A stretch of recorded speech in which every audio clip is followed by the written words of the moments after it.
up, you guys? Welcome back to another one. If you are new to the channel, I'm Gold Pony, and today we are in the new 2020 Hyundai Tucson, courtesy of Jack Giambalvo Hyundai in York, PA. And so I'm always excited to drive Hyundai SUVs. Perhaps it's because I own one, the Santa Fe, and it has around 25,000 miles on it so far. It's been absolutely perfect for me. Averages around 26 miles per gallon, which is great in my opinion. So therefore, I figured I'd jump into Tucson once again. So what do you say? Let's go ahead and jump right into it. And as always, let's start with pricing. And so of course, there will be several different trim levels for the 2020 Tucson. First one being the SE, starting at $23,350. Value starting at $24,800, SEL for $25,750, Sport for $27,900, Limited starts at $29,050, and lastly the Ultimate, the one we are in today, starting at $31,700. And so that was actually pricing all for the front wheel drive setup. If you wanted to go the all-wheel drive route, simply add $1,400 to any of those prices, which honestly isn't that bad. Typically manufacturers will at least add $2,000 minimum for an all-wheel drive setup, so that's actually a decent deal. But so next, when it comes to the power plant, there's actually two different engine setups for the Tucson. First one belonging to the SE trim level and value trims. This power plant is going to be a 2-liter direct injected inline 4-cylinder, putting out 161 horsepower at 6,200 RPM, 150 pound-feet of torque, available at 4,700 RPM, power sent to front wheels or all wheels through a 6-speed automatic, giving you MPG numbers at 23 city, 28 highway for the front wheel drive, 22 city, 25 highway for the all-wheel drive. But then you have the other engine setup belonging to the SEL trim level and up. This one being a 2.4-liter direct injected inline 4-cylinder, putting out 181 horsepower at 6,000 RPM, 175 pound-feet of torque, available at 4,000 RPM. Once again, sent to front wheels or all wheels through a 6-speed automatic, giving you MPG numbers at 22 city, 28 highway for the front wheel drive, 21 city, 26 highway for the all-wheel drive. But so now, before we do any kind of fun accelerations in the Tucson, I did want to mention there are some driving modes for this one. By the way, that driving mode button is located directly behind the shifter, and so I did just put it in sport mode. And by the way, there are a few different drive modes. There's eco, normal, and sport. Essentially what they are going to do is adjust things like the throttle response, shift points, and actually the steering sensitivity as well. But when I did just put it in sport mode, it did immediately downshift for me, so it is going to hold the RPMs at a much higher level, giving you more power on demand. But so now, since we are actually in that sport driving mode, what do you say? Let's do a quick little acceleration here in our Tucson, and let's see how quickly we can get this one here up to speed. And there we go.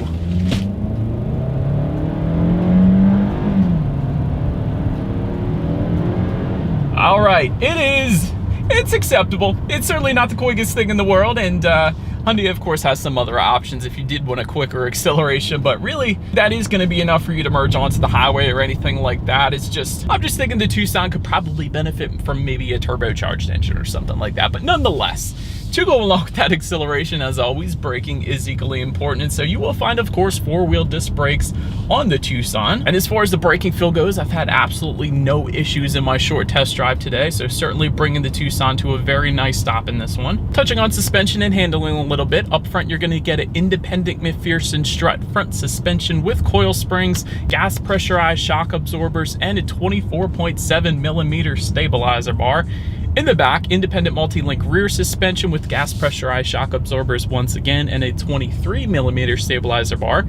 As far as ride quality goes, it's been absolutely perfectly fine for me. I wouldn't say it's quite as smooth as the Santa Fe, the Hyundai Santa Fe, the one I have, but certainly definitely no issues there. Ride quality has been just fine. As far as the steering feel goes, I actually do like it in the sport driving mode here. It is a heavier weight to it, and so if that's not your thing, just take it out of sport driving mode and then you got a little looser of a feel to it. But I do like that it does adjust the steering feel, and you can notice it dependent upon what driving mode that you're in. So I do like that Hyundai did that with the Tucson. Cabin noise has been perfectly fine. Certainly no issues with exterior noises coming into the cabin. So that once again is on point. And touching on visibility, I actually can see really good out the rear view mirror there. Sometimes the headrests are kind of a hindrance depending on how large and in charge they are, but really with the Tucson, that's certainly not an issue there. So that's also a plus. Did want to also mention that while we're on the subject of visibility, rain sensing windshield wipers will actually come standard on the ultimate trim level that we have here today. So that is kind of nice, because I do believe it is going to start raining later today, so maybe you guys will actually get to see them in action. But for now, that about rounds out the performance segment of this review. Let's now go ahead and take a look at the exterior of this beautiful black 2020 Hyundai Tucson. All right, so here she is, you guys, the 2020 Hyundai Tucson on this beautiful foggy day in the mountains, called Black Nor Pearl is what the exterior color is. We are going to call her Black Pearl, the Black Pearl from Pirates of the Caribbean. But nonetheless, let's go ahead and start up front here. Front grille is actually going to differ amongst the trim levels. Additional chrome accenting you can actually find on the limited and ultimate trim levels. Of course, you're seeing that additional chrome accenting with the bars across the middle there, as well as the perimeter of that front grille. So that's going to differentiate itself a little bit. To the sides, projector headlights you can find with the SE value and SEL trim levels. All trims are going to get automatic headlights, meaning when it starts to get dark out at night, they will turn on automatically for you there. So that's always nice. LED accent lighting you can find with the value trim level and up. LED daytime running lights with the sport trim level and up. And actually, with those LED daytime running lights, they do come with LED full lighting as well, so it's going to illuminate your drive a little bit better than those projector headlights. But fog lights can be found just below if you were to go with that sport trim level and up as well. But now go ahead and make our way to the side on this one. Roof rails, black roof rails, can be found with the value trim level and up. Chrome beltline molding with the limited and ultimate trim levels. You guys can see that towards the bottom of the windows there, of course. Rear privacy glass is going to come standard for all trim levels. Body colored power adjustable side mirrors will come with all trim levels as well. But if you go with the value trim, those side mirrors will come heated. And if you go with the limited or ultimate, they will come with integrated turn signals as well. So that's definitely nice. Taking a look down at the wheel setup, 17-inch alloys will come with the SE and value trims. 18-inch alloys with the SEL Limited and Ultimate. That, of course, is what you're looking at right now. And if you went with the sport trim level, of course, with it being a little sportier, they are upsized once again to 19-inch alloy wheels there. And so, but now making our way to the back of the Tucson, you guys can see that shark fin antenna found up top there. Just below that, rear spoiler with an integrated brake light. Rear window wiper also back there. LED taillights can be had with the sport, limited, or ultimate trim levels. Of course, that is what you guys are looking at right now. And just below it all, there is a single exhaust setup, no matter which trim that you actually go with. However, it will be tucked away with the 2-liter, and with the 2.4-liter, you're going to find dual chrome tips. So that, of course, is what you guys are looking at right now. So as always, here is that exhaust clip.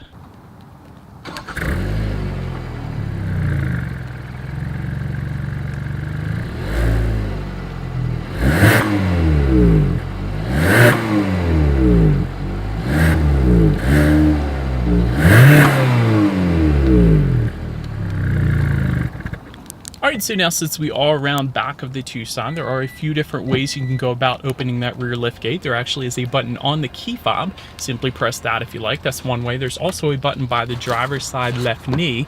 That is the second way. And there's actually a hands-free power lift gate if you were to go with the Sport, Limited, or Ultimate trim. And so, of course, we do have that today. Once opened up, cargo capacity is going to come in at an even 31 cubic feet.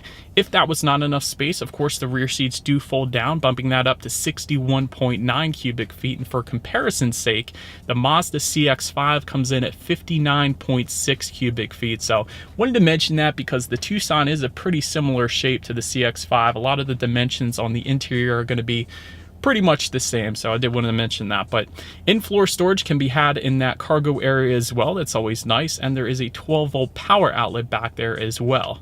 Then making our way up to the rear legroom, that is going to come in at 38.2 inches, which actually is a good bit. For reference, I'm an even 6 feet tall. This is how much space I have back there. For comparison's sake, once again, the Mazda CX-5 comes in a little bit more at 39.6 inches there. So essentially it's kind of the same, but a little bit more with the CX-5. But those rear passengers will also find a rear center armrest with cup holders for all trim levels actually across the board.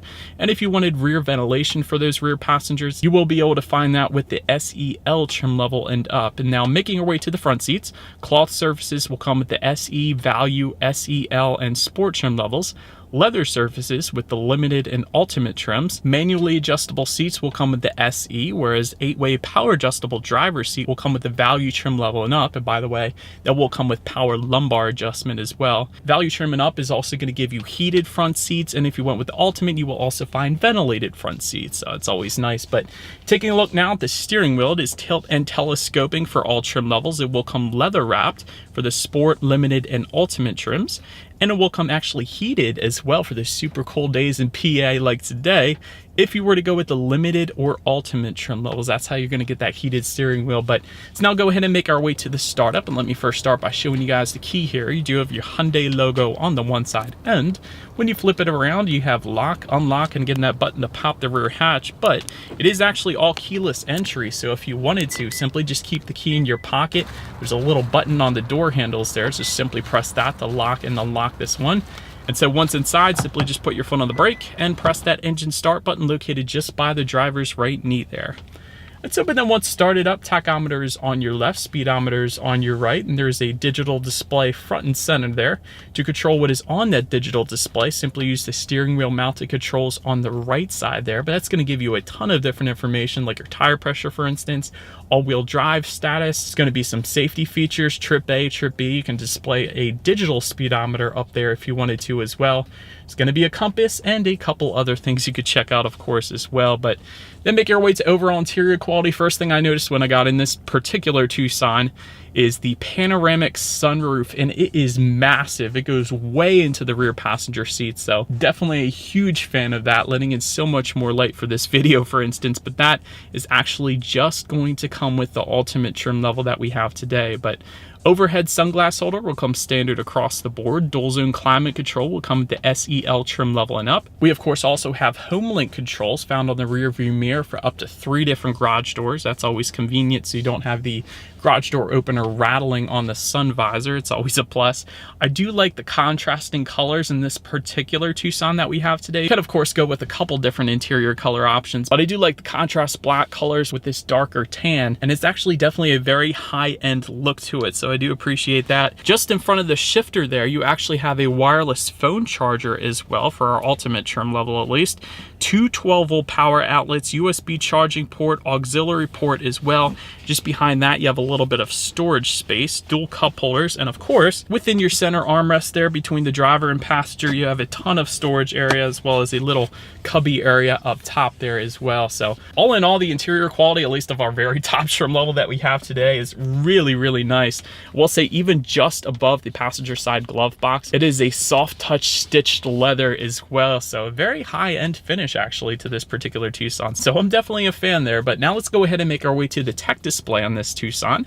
7-inch color touchscreen display is going to come with all trim levels but the ultimate. This particular trim level that we have today is going to give you an 8-inch color touchscreen display, but there really isn't much of a difference though besides the size. Honestly, you're still going to get, regardless of which size screen you go with, Bluetooth and audio streaming, as well as Android Auto and Apple CarPlay, even on the bottom trim level. And that Android Auto and Apple CarPlay is nice because that means if you have a smartphone, simply hook it up to the Tucson, and therefore you have free navigation up on that tech display, as well as the ability to like and dislike your Pandora songs, and there's a couple other compatible apps as well.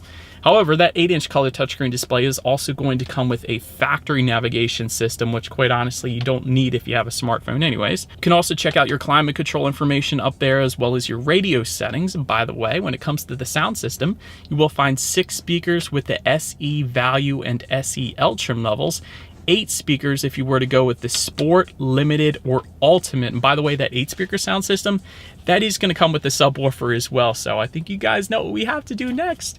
We do have the 8-speaker sound system today, so what do you say? Let's go ahead and turn on the radio, see what we got playing this morning, and let's test out the clarity of this one.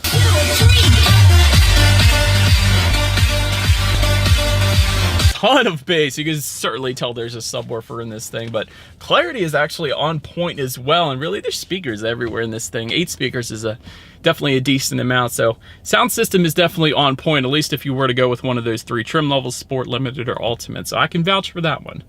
Last thing on the tech display I wanted to mention to you guys is when, of course, you do put the Tucson in reverse, you will find a rear view camera for every single trim level. However, if you went with the Limited or Ultimate, you will actually also find a surround view camera, or 360-degree monitor, I should say, with several different view options as well, including just behind it. You can kind of look to the left of the Tucson, to the right of the Tucson, and then, of course, all the way onto the right, you do have that surround view monitor. But that, of course, is going to lead us into safety. And so first thing I always like to mention when it comes to safety, if the vehicle actually won this award, is this one did. This is an IIHS Top Safety Pick Plus, the very highest designation by IIHS. So you know this thing is safe to start.